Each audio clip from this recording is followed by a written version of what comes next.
My name is Judith Calloway. I am a retired research librarian from Lexington, Kentucky, and I want to start with the nature of evidence because it matters to everything that follows. I spent 36 years at the University of Kentucky teaching people how to evaluate sources, how to distinguish between what a document claims and what it proves, how to remain open to revision when new evidence contradicts an existing framework. I was known as the most rigorous mind in the reference department, which in a university library is a competitive field. And then, on September 14, 2021, I was declared brain dead for between 14 and 17 minutes during emergency surgery at UK Healthcare's Chandler Hospital in Lexington. When I woke up, I told my surgical team the exact words they had spoken to each other while I was, by every clinical measure available, not present to hear them. A research librarian does not get to dismiss primary source material simply because it disrupts her existing framework. I have been the most reluctant convert to my own story. I am telling it to you anyway because the evidence requires it. I grew up in Frankfort, Kentucky, the daughter of a state archivist father and a mother who taught English for 27 years. My father spent his career preserving documents against decay and misrepresentation. My mother spent hers teaching young people to read those documents with attention. I grew up in a household where evidence was sacred and imprecision was a minor moral failure. I took both values into a library career that fit me like a well-made garment. I joined the UK library system in 1979, became head of research services in 2001, and retired in 2015. I loved my work with the uncomplicated affection of someone who chose correctly. I was married to Gerald for 44 years. Gerald was a civil engineer, less interested in the why of things than the how, more comfortable with load-bearing specifications than with ambiguity. We complemented each other the way differently oriented precisions complement each other. He died of pancreatic cancer in 2019, swift and unfair in the manner that pancreatic cancer is known for. I processed it the way I process everything.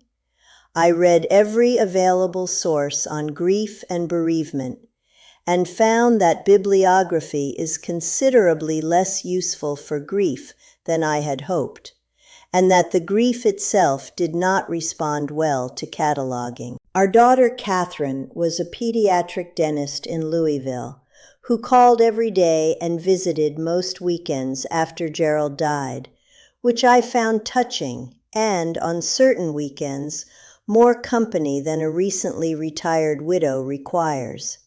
She is her father's daughter in her relationship with structure, and her mother's daughter in her relationship with evidence. She does not know what to do with my account. I appreciate her honesty about that. My relationship with faith was the relationship of a research librarian. Show me the primary sources.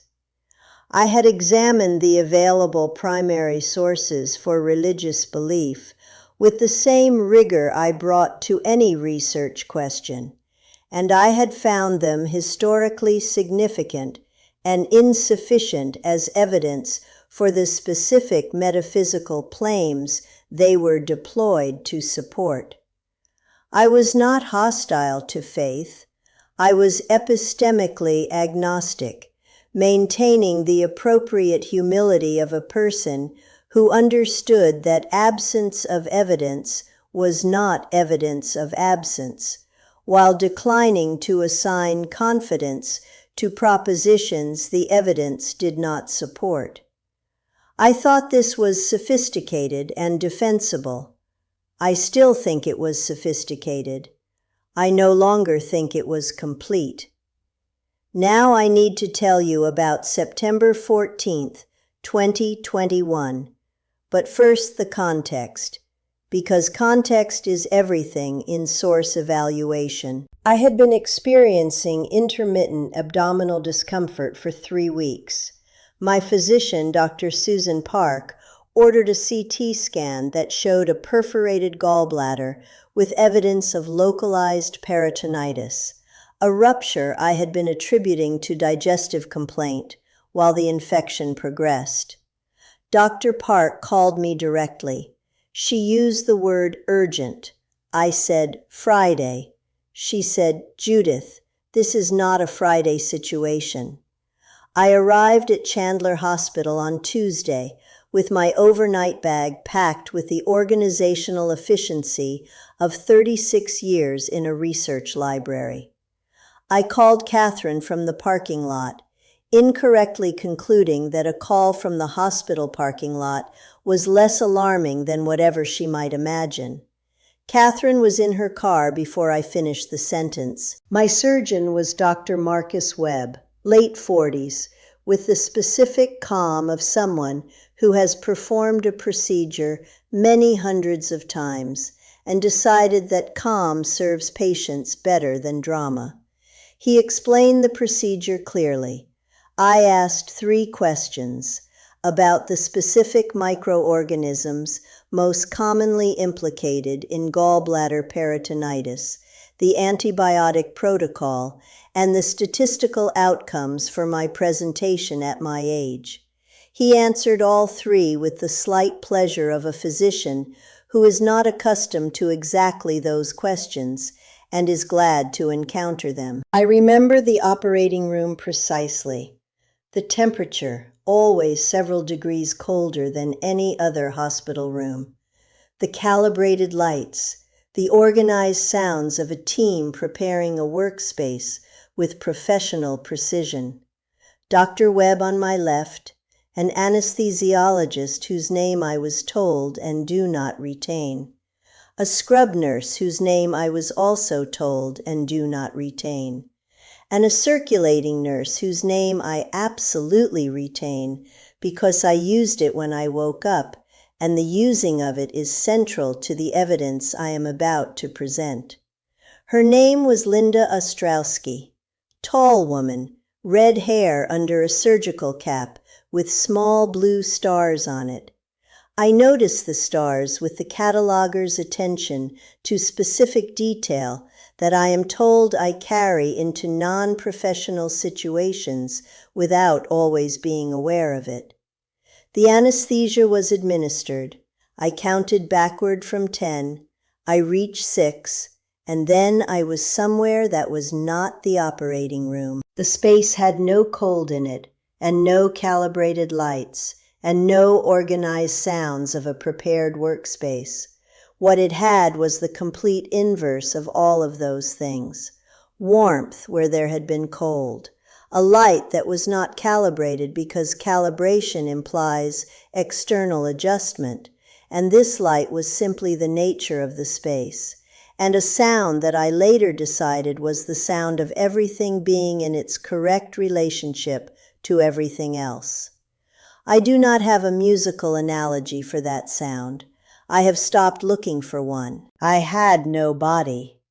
I was a research librarian without a body, which meant I was pure attention without the physical overhead that attention usually requires to sustain itself.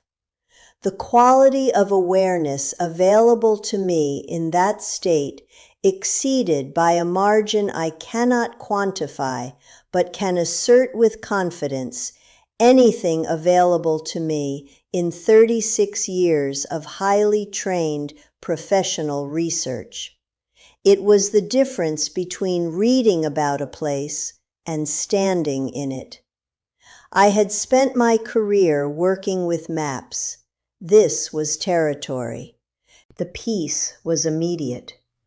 I am going to describe it in library science terms because that is the most honest language available to me.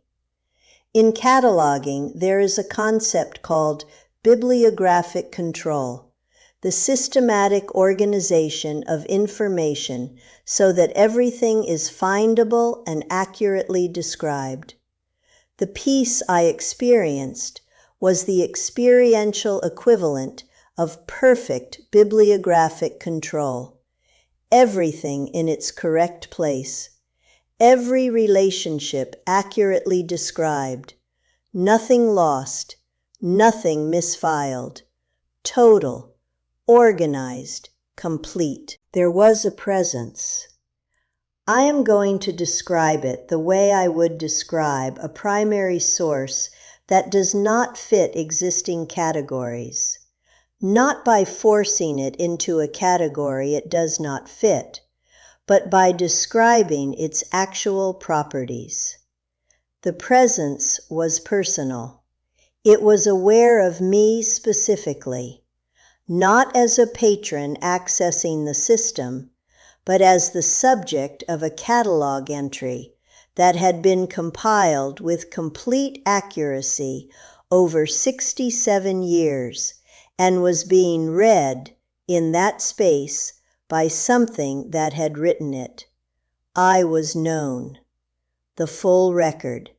Every source consulted, every finding recorded, every conclusion avoided, because the evidence was insufficient and I was not willing to claim more than I could support.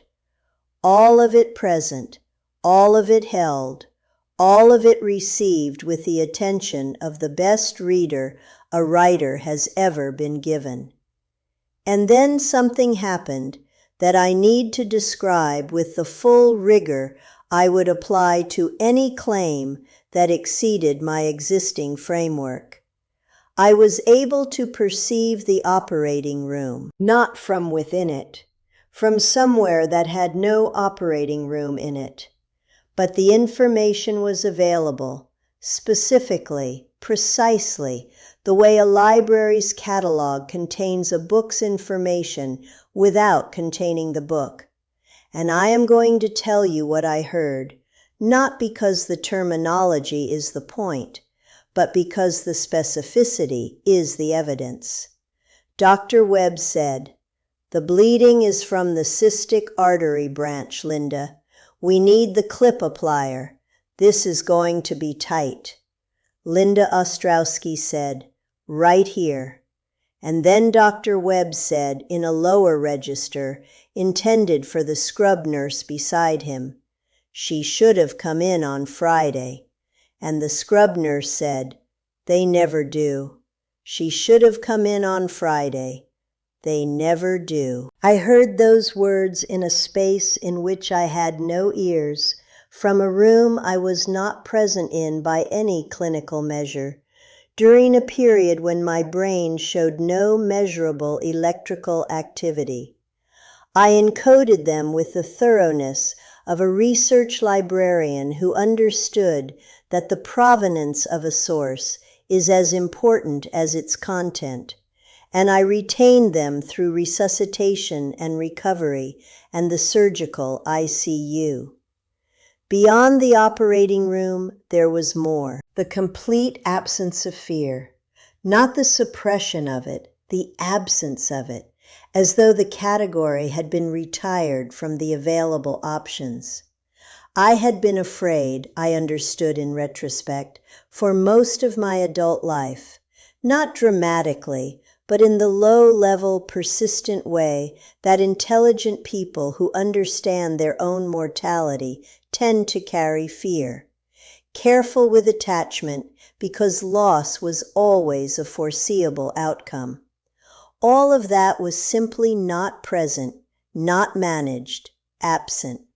Fear was a local phenomenon, applicable within a specific range of conditions, and I was no longer within that range. The knowing arrived with the completeness that the NDE literature describes, and that I had cataloged without being able to imagine, and that I can now confirm is exactly as complete as described.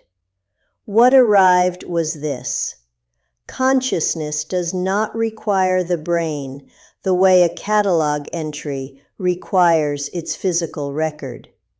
The entry and the record are not the same thing.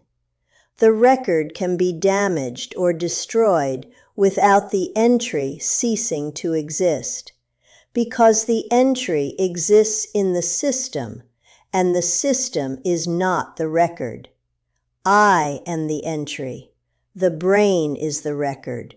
The system is what I was inside in that space.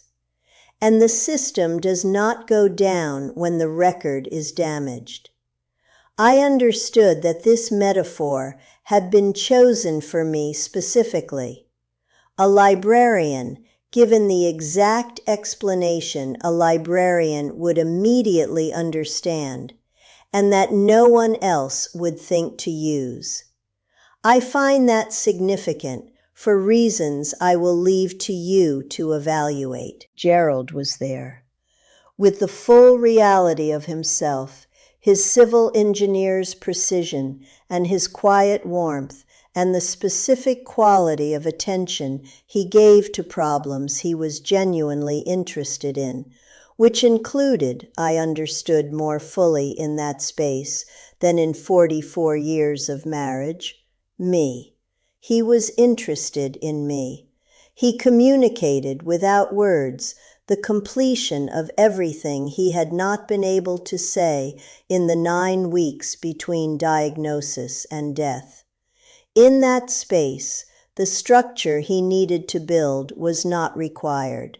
The contents arrived directly. The return was not negotiated. What I understood in the moment of understanding it was occurring was that the account I had been given, specifically the operating room words, had been given with the intention of my returning them. I was being sent back with a primary source, a source whose provenance I could verify, a source whose chain of custody was unimpeachable because I was the chain of custody. The surgical ICU, Catherine's hand, and the first coherent question out of my mouth. Is Linda Ostrowski on shift? Catherine did not know who that was. She went to the nursing station. Linda Ostrowski was on shift. She had stayed through an extended shift she had not originally been scheduled for. Linda came to my room. I recognized her face with the specific quality of recognition that carries its full context. I said, "The bleeding was from the cystic artery branch. Dr. Webb asked you for the clip applier. He said this was going to be tight. And then he said to the scrub nurse, she should have come in on Friday." Linda Ostrowski went pale in a way she later told me she had not gone pale in 18 years of surgical nursing. Dr. Webb came the following morning. He sat beside my bed and asked me to tell him everything. I told him.